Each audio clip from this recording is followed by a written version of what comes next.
शिव महापुराण प्रथम खंड का 19वां अध्याय। शिव जी ने विश्रवा से कहा, अब इस तपस्या को छोड़कर अपनी इच्छा अनुसार वर मांग लो। यद्यपि यह शब्द सदाशिव ने उच्च स्वर में कहे थे, परंतु विश्रवा ध्यान मग्न होने के कारण शिव जी के शब्दों को नहीं सुना। तब शिव जी ने उसके रहस्य हृदय में अपनी मूर्ति हटा ली। दिग्पति ने उस समय आश्चर्यचकित होकर अपने नेत्र खोले तो देखा कि शिव जी अपने पूर्व रूप से, जैसे कि वह सुन चुका था, सन्मुख खड़े हुए हैं। उनके वाम भाग में पार्वती खड़ी थी। यह देखकर वह अत्यंत प्रसन्न हुआ, परंतु अत्यंत प्रकाशवान तेज को देखने की शक्ति न होने के कारण उसने अपने नेत्र बंद कर लिए। फिर इस प्रकार कहा, हे नाथ, मुझे आप अपने चरण दिखा दीजिए तथा ऐसी शक्ति दीजिए जिससे मैं आपके दर्शन कर सकूं। मैं इसके अतिरिक्त और कुछ नहीं चाहता, क्योंकि संसार में इससे अधिक और कोई पदार्थ नहीं है। दिग्पति यह कहकर चुप हो गया। शिव जी उसके वचनों को सुनकर अत्यंत प्रसन्न हुए। उन्होंने दिग्पति को अपने स्वरूप का दर्शन प्राप्त करने की शक्ति प्रदान कर दी तथा अपने हाथों से उसके हाथ पकड़ लिए। सर्वप्रथम दिग्पति ने नेत्र खोलते ही शिव रानी को देखा और कहा, हे देवी, कौन है?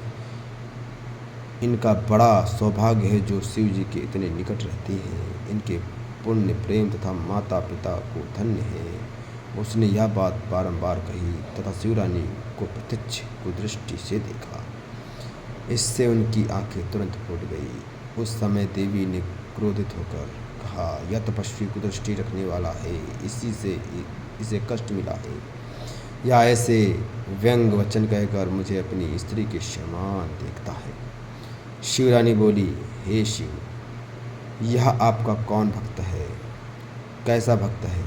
यह वचन सुनकर शिव जी हंसते हुए बोले, हे देवी, इतने छल का त्याग कर ऐसा तप किया है जो प्रत्यक्ष है। तुमको मेरे साथ देखकर तुम्हारे भाग्य को अपने से अधिक जानकर इसने सराहना की है। यह कुदृष्टि से नहीं देखता। इसके पश्चात शिव जी दिग्पति से बोले, तुम्हारी जो इच्छा हो मांग लो। हमारे आशीर्वाद से तुम समस्त निधियों एवं संपूर्ण राजाओं के स्वामी होंगे। तुम्हारे अधीन विद्या घर, यज्ञ तथा किन्नर होंगे। तुम्हारी जो गुप्त इच्छा है हम उसे भी जानते हैं। अस्तु, हम मित्र होकर तुम्हारे ही निकट रहेंगे, अर्थात कैलाश पर्वत पर निवास कर तुमसे अत्यंत प्रेम रखेंगे और तुम्हारी हर कठिनाई को दूर करते रहेंगे। अब तुम शिवरानी के चरणों पर गिरकर इनसे क्षमा मांगो, क्योंकि ये तुम्हारी माताएं हैं। इस प्रकार ये प्रसन्न होकर अपना क्रोध शांत कर लेंगी। शिव जी की आज्ञा सुनकर विश्रवा शिवरानी के चरणों पर गिर पड़ा। तब शिव जी शिवरानी से बोले, हे देवी, यह तुम्हारा परम भक्त है। तुम इसके ऊपर कृपा करो और इसको अपना सेवक समझो। शिव जी की ऐसी बात सुनकर शिवरानी ने अपना क्रोध शांत कर लिया तथा दिक्पाल से कहा, अब तुम हमारे पुत्र हुए, इसलिए तुम्हारे मन में शिव जी की भक्ति सदैव बनी रहेगी। तुमको शिवरानी ने जो वरदान दिया है वह सत्य है। तुम मेरे स्वरूप की इच्छा करके अपने मन में मेरा भय नहीं लाए, इससे तुम्हारा नाम कुबेर होगा। तुमने जिस शिवलिंग की स्थापना की है वह सिद्धि प्रदान करने वाला होकर तुम्हारे ही नाम से प्रसिद्ध होगा। वह संपूर्ण पापों को नष्ट करके मुक्ति देगा। जो कुबेरेश्वर महादेव के दर्शन करेगा वह थोड़ी सी भक्ति में भी तपस्या का फल प्राप्त कर लेगा।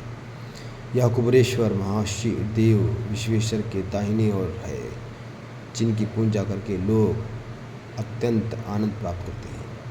शिव और शिवरानी दिग्पति को यह वर देकर तथा यह कहकर कि हमारे आने की प्रतीक्षा करना अंतर्धान हो गई, दिग्पति भी अपने घर को लौट आया।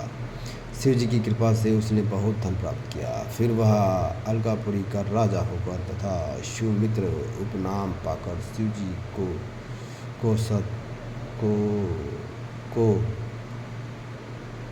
प्रत्यक्ष शिव का को सदस्य हुआ।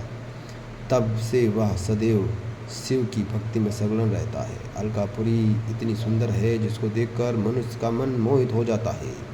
हे नारद, मैंने तुम्हें यह विश्वा की कथा कह सुनाई कि इसने किस प्रकार शिव जी से वरदान प्राप्त किया।